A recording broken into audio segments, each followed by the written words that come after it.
Hello, hello. Happy Easter, everyone. Happy Sunday. Welcome to you guys here. So, today I wanted to hop on and talk about my story and why I got into posture alignment therapy, why I'm super passionate about helping people get out of pain and chronic tightness and just feeling better in their bodies and getting back to the activities they love to do. So, if you want to hear more about my story, please continue watching. If you don't care, then I'll see you in the next video. I am going to dig a little bit deeper than I normally do. So some of you might have heard my story before. It's no secret, but I kind of keep it pretty fast and succinct.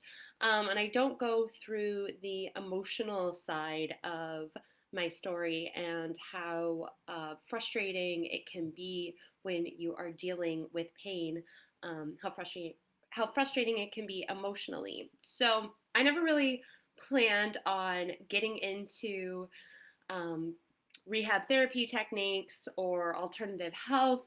That was never really my goal. It just kind of fell into my lap from my own personal experience, and you'll hear about that now. So I grew up as a dancer and a music theater performer. That was kind of my big focus. I thought I was going to, or I really wanted to be in a touring music theater show. I realized I don't have thick enough skin for that, so that didn't really work out. But I really love dancing. I really have always loved moving my body and being active. And so I grew up dancing. My mother actually ended up finding posture therapy first because she has dealt with a lot of really chronic pain in her life where she, had to be on opioids for a long time. So she ended up finding a posture therapy clinic in Texas, where I'm from. And I was about 18 when she took me to this posture therapy clinic first. And being an 18-year-old stubborn dancer, they gave me a posture analysis, and I was just like, okay, whatever. My feet turn out, my knees turn out. That's how my body needs to be because I'm a dancer. This is dumb. If only I really knew what was to come later. So I was introduced to posture therapy, back when I was 18. They gave me some exercises, and they were so difficult to do for my body. They burned so bad because I was so dysfunctional at the time. I didn't even realize. I was too young to really understand the importance of being in proper alignment. So I kind of dabbled in it. It did help my shoulder position, but I was just so dysfunctional that I just didn't ever do it because it was too hard. And so fast forward, after college, I ended up going to this dance audition. And in this dance audition, I subluxed my knee. So that's basically when you dislocate it and then it pops right back into place. And that was the turning point for my life. So after I subluxed it, I went through this rehab journey. I did physical therapy for off and on for a while. I was going like 3 times a week.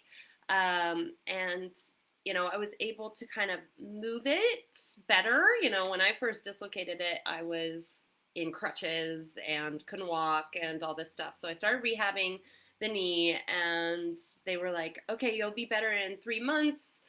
You'll be back to dancing. You'll be back to running. I liked to do 5Ks at the time, and 3 months passed by, and I was still going to physical therapy 3 to 2 times a week.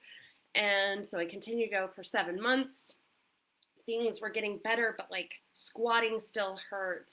I couldn't go back to any of my dancing routines. I was just so scared that I would dislocate my knee again. So there was a lot of fear that went on with this injury as well, not just not knowing what to do about the actual rehab process, but then being scared that it would happen again. So I ended up trying to make a change in my life. I actually moved away to Ireland for a year because my knee was good enough to, walk around, but that was about it. I couldn't really do any of the activities that I loved to do.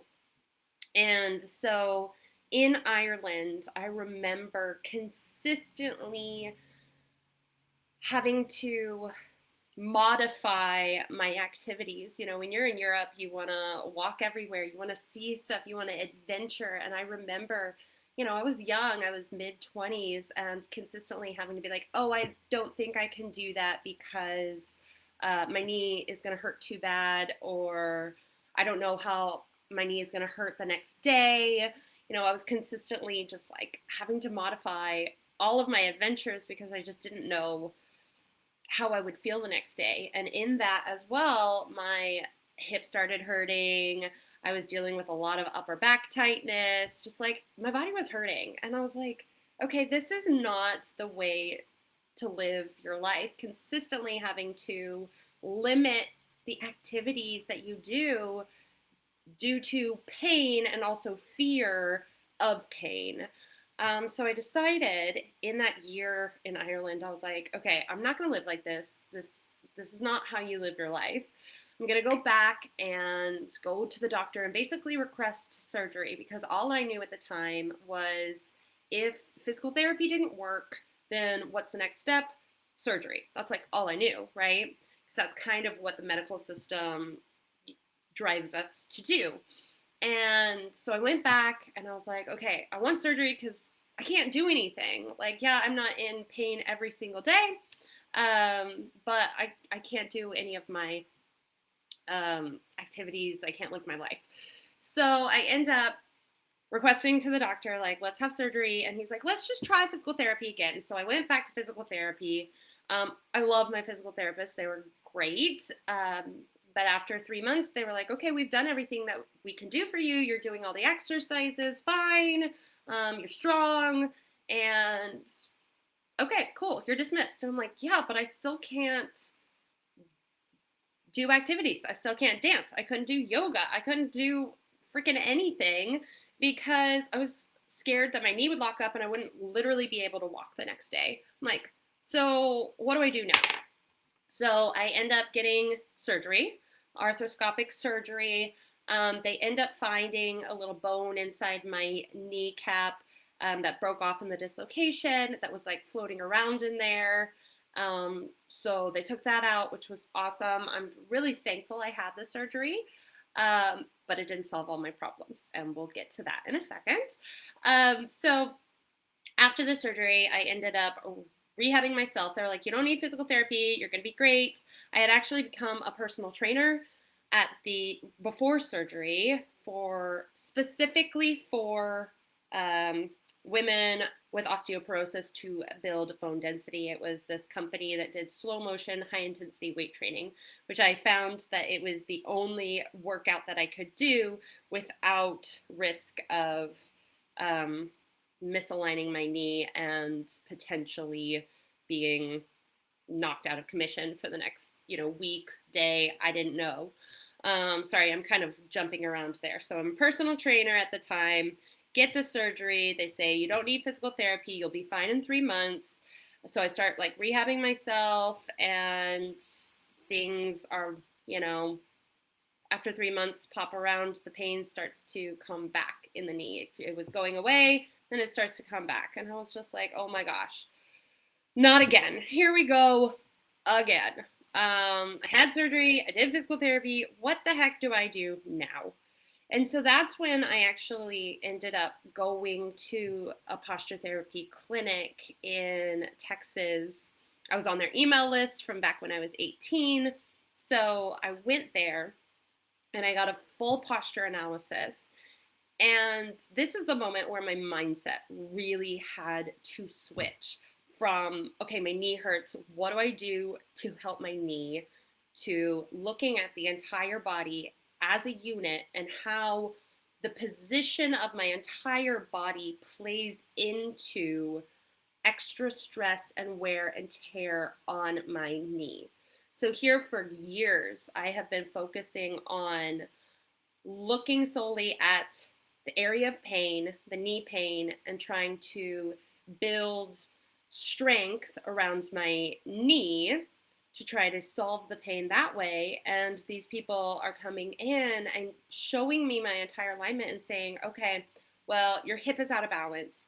Your ankle and your foot turn way out. That is literally creating a twist within your knee. So here you are trying to strengthen a twist. Why don't we try to untwist it, get your ankle more functional, get your hip more functional, and so that realigns the ankle joint and the knee joint. And I was like, my mind is blown. Why have I not been focusing on my entire body this entire time? This is crazy. So I ended up becoming a client at this posture therapy clinic and really focusing on, well, not focusing, let's say, on the area of pain, the knee pain, and started focusing on the other load-bearing joints, the ankles, yes, the knee, but also the other knee. So I was so focused on the knee that was dislocated, I wasn't really doing anything with the other leg. Well, the other leg has a big role to play in rehabbing the side that dislocated. So we're starting to focus on the hips, the pelvis, the spine, the shoulders, and through changing my entire alignment, changing the entire position of my skeleton through the muscles, other aches and pains that I didn't even realize were there, mainly like the trap muscles that were always chronically tight. I was getting a lot of pain in my shoulder blades because my shoulders were in a bad position. All of those other pains that I thought were just part of getting older were vanishing because I was bringing my body back into a better alignment. So everything works together. So there wasn't abnormal stress on my knee, but there also wasn't an imbalance right to left, front to back in my alignment. So everything could work properly and the muscles could do their job. And so that was the big turning point for me, like I said, was looking away from the area of pain and focusing on how the entire body works as a unit. And so after I really started to heal myself and feel amazing in my body, which I hadn't really ever felt in my life, I realized after I started to feel that way, I decided to get certified in this specific method. I worked at one of their clinics in Seattle, and then I broke off on my own to do it all online so I can help people all over the world rethink pain the way that we're always so focused on the area of pain versus looking at the entire body as a unit.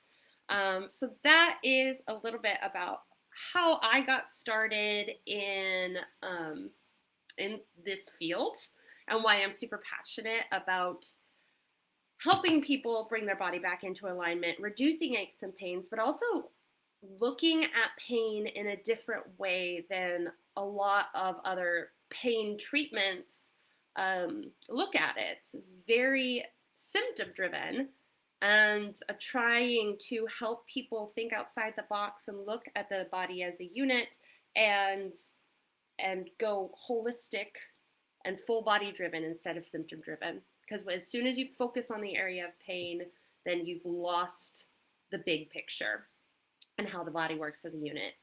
Anyways, so that's getting into a little bit of what I'm going to talk about next week. Next week, I'm going to talk more into how our posture relates to our pain.